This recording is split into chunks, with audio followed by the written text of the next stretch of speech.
And they did like all these studies of if you had $10,000 and you give away that $10,000 to your mom or your sister or your friend or whatever, you'll actually be a lot happier than if you just kept that $10,000 for yourself.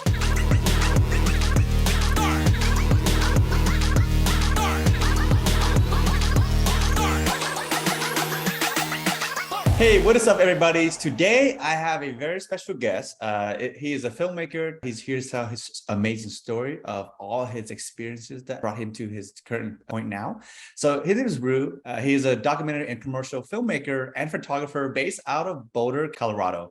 But he traveled all over the world for his filmmaking career. He has produced film for Outside Magazine in Ireland, camera operator for Netflix in the Rocky Mountain West, photographed among indigenous community in Peru and Ecuador, directed videos with professional climber in Mexico, and has received notable recognition in his hometown of Orca Islands in Washington State for his work telling uplifting story in the outdoor space. So Roo, can you introduce yourself and share with us how you get started? Thanks. First off, thanks for having me on, Daniel. I'm really excited to chat with you. And yeah, hopefully people learn a little bit about the filmmaking world and maybe the entrepreneurship world as well. How did I get started? I got started in about like 6 years ago, making videos professionally. Before that, just kind of made little GoPro videos with my friends, making surf films and skateboard films. And I just always loved the outdoors and loved, going on adventures with friends. And suddenly that started to transition into a career a little bit. Started slowly upgrading my equipment. I went to Colorado College in Colorado Springs, and by my freshman year, I got a video internship on campus and was like, I think I want to do this video thing. I was studying political science all my life. I'd wanted to be a diplomat. I grew up in Orcas Island, like my bio said, and lived abroad a little bit, lived in Costa Rica for a couple of years, lived in the UK for a couple of years. And then when I settled in Colorado, I still thought I wanted more of that like travel adventure life. And I really wanted to dedicate my life to like service and providing value to other people.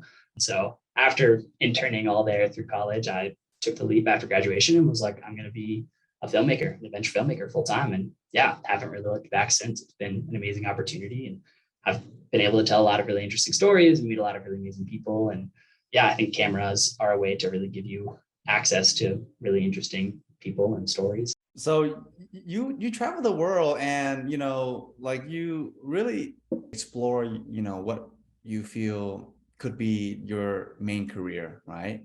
And how did you really decide on filmmaking? Yeah, for sure. I think filmmaking for me it's just a vehicle to telling stories for me. I think like it's a way to shape culture and inspire people and create emotions. Like I know when I like sit down at the end of the day and I watch TV, like it's a way to transport you into another world, right? And maybe open your eyes about something that you didn't know about, or give you emotions that you didn't think you could have. Like my favorite show growing up was How I Met Your Mother, and I loved it. I loved Ted from How I Met Your Mother, and like just how much he loved. He just loved so big, and that was just like something that I didn't have in my normal life. I didn't have I had people that loved big, but I didn't have that like New York 20s, 30s culture with my friends because I was 16 and living on a small island, And so when it comes to like choosing filmmaking as a career, I think it was more about like creating a culture of which people can feel inspired, or they can feel hopeful, or they can feel joy, or they can feel like they have this capability to do adventures, like no matter how big or how small. Because I don't know, I've had a lot of really great mentors in my life that showed me like what that really looks like. What were some of your struggles when you first got into filmmaking? You got serious about it. What is, some of your, I would say, biggest struggle to kind of get the ball rolling? I think I was in a very privileged position when I started out because I was still a student when I started out. So I was able to start my like freelancing journey, as a sophomore in college, in which if I didn't get a gig, it was okay because I could just go to class like everybody else. And then if I did get a gig, I could, work that on the side and it was okay. I think a huge struggle for me personally that came in my career was when COVID hit. There's just a lot of unknowns. And that was like, the freelancing world, things kind of stopped for a little while. And you're suddenly like, oh, I don't have a company that's just paying me every week. And I don't know if I'm going to make money for, I don't know, but who knows how long. And I think that's the freelancing life that you kind of prepare for, is like the ups and downs, right? So you get one project that may pay rent for the whole year. And so it's your job as a freelancer to then put that aside and not just be like, sweet, like I got X amount of dollars, I'm going to buy a new car or a new bike and just go do fun things. It's about like saving and being responsible with it. But even still, like emotionally, when you don't make money for 2 months, you're like, oh no, like what's going to happen, you know? And I think a lot of those unknowns when I was first starting out, like I just have historically like never done well with the unknown. I think it was always like scary. And I just had a lot of struggles with like dealing with the next steps when I didn't know what the next steps were. There's no like guidebook of like, this is how you be an adventure filmmaker. And these are the steps you should take. And this is how you build a pitch deck. And this is how you know, do all these things and distribute a film and whatever. But I think the longer I've done it, I've actually discovered that the unknowns are where I think the greatest things have happened in my career. What were like, I mean, I'm sure, you had a lot of like your internal voice that keeps you from moving forward, that little voice that we all have in our head. So like, did you have any self limitations or belief that you had to, kind of overcome? Oh, totally. Yeah, I think like, especially when I talk to people about my career and I'm like, oh, I'm an adventure filmmaker. The response is often, oh, wow, that's really interesting. And also like, oh, that must be really competitive. Like everybody must want to do what you do. Everybody must want to like go climb and go ski with the camera and get paid to go surfing, And so I think sometimes you kind of have this like, maybe not imposter syndrome, but like a little bit of like, am I doing enough with the platform I'm given or with the opportunities I'm given? I think I feel very grateful, as I think a lot of entrepreneurs do, to be in the position they are. Not to like harp on 9-to-5 jobs being like not good either. Like I think there's a lot of people in 9-to-5 jobs that are really happy, but I think the entrepreneur lifestyle and like the freelancing lifestyle is like, it's one that comes with a lot of joy and excitement and freedom and creativity. But I think it also comes with a lot of pressure, right? Like my boss, me, I'm pretty hard on myself, like I think there's times where I'll stay up until 1 a.m. editing. And if I've worked a 9-to-5 job and my boss made me stay up till 1 a.m. editing, I'd be like, what are you doing? Like, give me some time to breathe, But I think sometimes it's like internal pressure, maybe of being like, how can you do more? What is your like motivation? Because that's like you obviously set the expectation very high for yourself. Like I can tell or I'd say, wow, you're setting yourself for a lot of pressure and you really, overworking. And like, what is the motivation to kind of keep that going? The motivation is actually like, I think it's more about providing value to others than it is like providing value for myself. I think you reach a point where you're like, okay, I think I've reached a happy number financially. I don't think I'm like really trying to chase like a 7-figure salary and build this out. So I have 12 employees. My goal beyond finding balance and beyond finding a time to step away and be able to have like this past weekend, I like literally turned off my phone for 4 days and like I hang out and went rafting with some of my best friends. And like beyond finding that, I think my motivation is very much about like sharing positive, uplifting stories about hope, joy, and adventure. I try to do it in all sorts of different ways, but career-wise, I've kind of chosen filmmaking as the avenue to share these like positive and uplifting stories. That's the motivation. Why get up every morning? I mean, that's a great self-motivation, like a lot of people say, as an entrepreneur, you don't really need a motivation coach. You just kind of like motivate yourself. Like, let's get this thing rolling. I always tell people like, hey, look, if you need to have a person to kind of motivate you to become an entrepreneur, then maybe it's not right for you. Like, yeah. It should be a burning desire to get up in the day and just get out there and start, doing what you love, right? Like how? Yeah, I also say too, I think on that same note, I also say too, like sometimes that motivation is not there. And it's like, am I self-employed or am I unemployed? Because I like don't have any money to work, or I don't have any motivation to work. And like in my business model, if I'm not working, my business isn't going forward because I am my business, And so, I think that that's the other thing, right? Is you're like, oh, okay, like motivation's not there. Like I don't necessarily make money because I'm not working, So it's like, I might be unemployed. For, 3 weeks here and there, but yeah.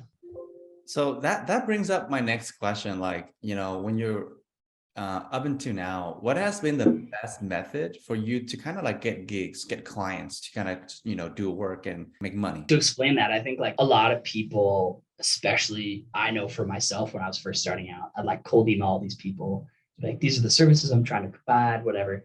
But I feel like my most successful being like my happiest projects or like the most financially rewarding projects have all come from networking with somebody where I'm a person first. I'm like, hey, I'm Roo. Like, oh, you like to bike? Like, I'm learning how to bike. Like, I'm learning how to mountain bike better. Or like, oh, you like to climb? Like, we should go climbing at the rock climbing gym. Or like, oh, you like to ski? Like, let's chat on the chairlift. You know, those types of connections are a lot more long lasting and healthy and sustainable than any sort of like very strict professional. These are the services I'm trying to provide for X amount of dollars. Do you have money in your budget? So, now what is your goal, like moving forward? I would say we're coming up to the end of the year, coming up the next 2023. What is your goal and what do you see yourself, moving forward in the next few years? I think actually now, like my biggest goal is to find balance and to find happiness in all of this. When you work too hard, it's like the hustle and the grind, you sometimes lose the like community aspect of it. You lose like being there for your friends because you're like, I just got to work and I got to make my career a success. And I think for me now, my definition of success has changed a lot to be like, oh, successful means I'm going to be in town on Wednesday to go have coffee with this friend that is going through a breakup and having a really hard time. That is so important because, a lot of people I speak to, even myself sometimes, I'm too focused on the achievement of my, my goals. And it sometimes doesn't have room for like time for myself, time for my, family. How did you figure out that balance? Because it's really difficult for all entrepreneurship. It's like, the hustle is crazy. You overwork yourself. So like, how do you find the balance for yourself? I guess going back to your earliest questions, like what's one of the biggest challenges? I think saying no to work is like a really big challenge. And I think when you're able to do that, and then the position to step away and say, I'm sorry, I can't accept this gig. Like my best friend's getting married. Like I know it's $3,000, but I saved $3,000 so I can do this. I think like taking those moments is really hard because I think inherently you want to make more money. You want to grow your business. You want it to be a success. But then there's maybe a point where you're like, this is actually where I'm at is actually okay. And not to say that I'm not growing still and I don't want to continue to grow because I definitely do. That's like, as any business owner, you're like, I would love to have directed by Roo Smith on a title card of a Netflix documentary someday. That'd be amazing. But I think there's also times where you're like, I'm sorry, September 8th through 11th, I can't work because Charlie's getting married. It's so interesting that every entrepreneur have to find their kind of like balance, between work and personal and happiness. And everybody I talk to, are struggling with that. It's easier than it sounds, guys. This is not a thing that you just kind of set a balance. It's really difficult to set boundaries for work and life balance. It's so hard. I feel so hard. And I'm so glad that you sharing, how you achieved it and saying no and just kind of set a boundary. It's like, this is my boundary and I'm not going to cross it because, I respect me, right? I respect my personal time. And for you, what you have currently is enough. Like it's to keep it going and just, and just fulfill the other side, just happiness, just staying happy. And I love how you really put a focus on happiness. It's really, really important and it's really underspoken, to be honest, about entrepreneurs and happiness. And frankly, every podcast or every video interview we see about successful entrepreneur, what do they talk about? Yeah, like money. Yeah, it's about driving more income and revenue for your business. And I think that's a good point too. And I like that you said that, Daniel, because I think there's this moment where you chase more and more and more. And like I was talking about this on another podcast I was on recently, where the goal line, the other podcaster was saying the goal line just moves farther back, right? You make 100K one year and you're like, I crossed 6 figures, I did it. And the next year, like maybe I should make 120. And like, I wonder if I could break 200. I wonder if I could get 500,000. Maybe I could be a millionaire this year. Like every year it goes farther and farther back and you're working more and more and more and more. And I think like for me now, like I'm 25, I'm saving my house. I like have financial goals, of course. I'm trying to, set up a future for, future kids someday. Like money's important. Absolutely. I think like as part of growing up and based on my experience, we always limiting our like regrets, right? So I always tell people like, hey, look, we work hard, we make money, but like live a little, like, enjoy yourself. Yeah. Go have fun, spend time with family, spend time with your loved one and just enjoy yourself, take some time off and give that space because work is always there. It's always there, you make money and you're going to spend it. And next thing you know is you make some more money and you spend it, right? The time that we spend either as work or family time, like that time you never get back. It's gone like forever. Yeah. So, and I think I'm also in like an interesting field where sometimes like work can become like family or friends time. Like I know one of my I think more successful video series is about me and my two best friends from high school going on surf trips and meeting up with like environmental experts and sustainability experts on our surf adventures. Even just like the peers, people who are also in business like me, I couldn't count how many times I got referred. And it's turning into like a refer, like you said, like people just give you gigs. And then if I get another person, like let's just say, Roo, you say, hey, Jane, do you know anybody who does this website design? It's like, I know a guy, Yeah.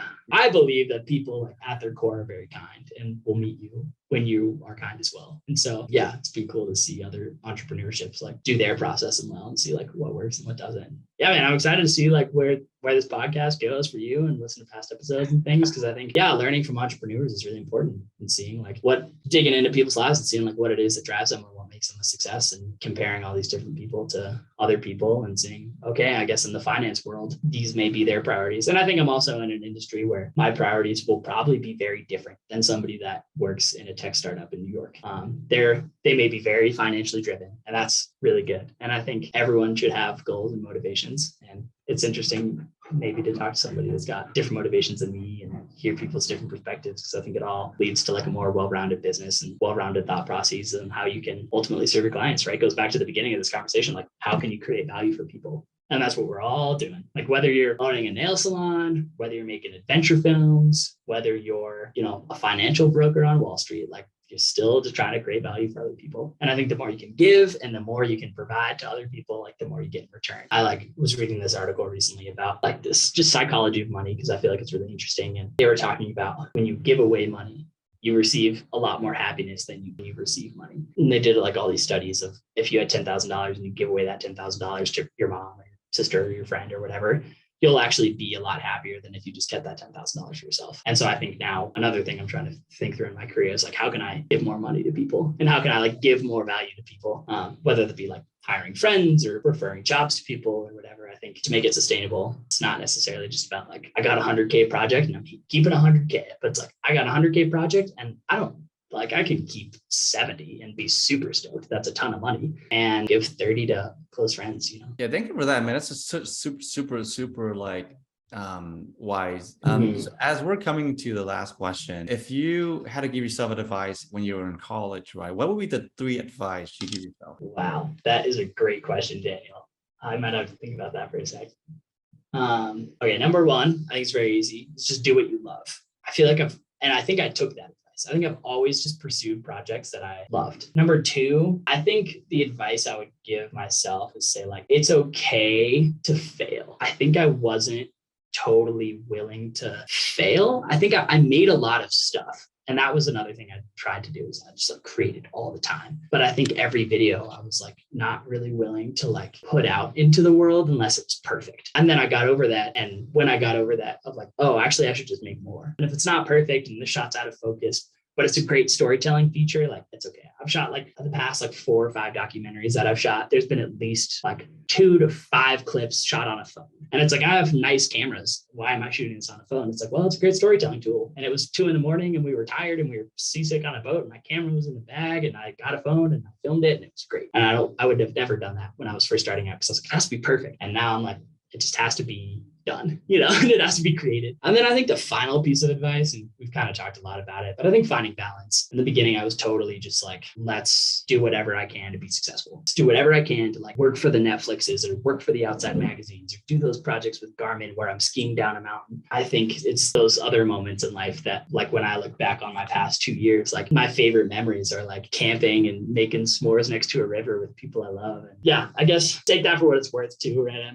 I'm 7 years into my career and there are people that are 50 years into this career. And so sometimes it feels a little weird to give advice. It's like, yeah, I feel like I'm proud of the accomplishments I've had and proud of the things I've done for sure. But yeah, like your, our experiences, growth journey changed over time, but like the core value, I don't think it changed. The more success you have, it just reveals who you really are. Mm-hmm. Yeah, I love that. What a great thing to say, Daniel. I love that you said that. It's so true. Like if you get really, really successful, like looking at my sister, I feel like my sister is like a wildly successful person. And yeah, like the things she chooses to do with her time is amazing. One of my favorite quotes of all time actually is like kind of similar to that by this professional surfer named Rob Machado. He has this quote that goes, when you dream of the perfect house or the perfect car or the perfect wave, when you get it, you have to start to dream again. And I feel like that has been a big theme of my past year, where like I feel like I've accomplished a lot of my goals that I set out in this industry. Like I'm working with the clients that I never dreamed that I would work with, but I was like, this is a gold standard. And I've now done that. Thank you so much, Roo, for sharing, your experiences, your life lessons, and we all can learn from each other here. I definitely learned a lot about defining a balance in work and happiness. It's something that I continue to work daily. I'm still like defining my boundaries. It's still a work in progress. I can't say I've like achieved that. No, it needs to work, right? Financially, yes. Financially, I'm very successful, but I still need to work on my other half, right? My happiness, So yeah, I took some note earlier, like things that I'm gonna do, to kind of like help me to make progress in myself in terms of like internal happiness, right? I love that. I think one last thing too is something that we do is a lot as business owners. Sometimes we'll have KPIs, right? Like key performance indicators of like, this is what my business is going in the right direction. So every quarter I'll sit down and be like, okay, by the end of the quarter, I want to accomplish X, whether that be like a revenue goal or number of videos produced or whatever. And why not do the same thing personally? Like, I want to have at least 3 pizza parties with my friends or like whatever it may be. But I want to like each quarter sit down and think, what are my personal goals and how can I accomplish those with as much importance as my professional? Okay, well, that was great. Thank you so much, Roo. Yeah, thanks, Daniel. I appreciate you having me on. It's a great having you on the show. I definitely have fun talking to you, and I'm sure the listener do have fun as well. Till next time, thank you. We'll see you next time. Okay, everybody?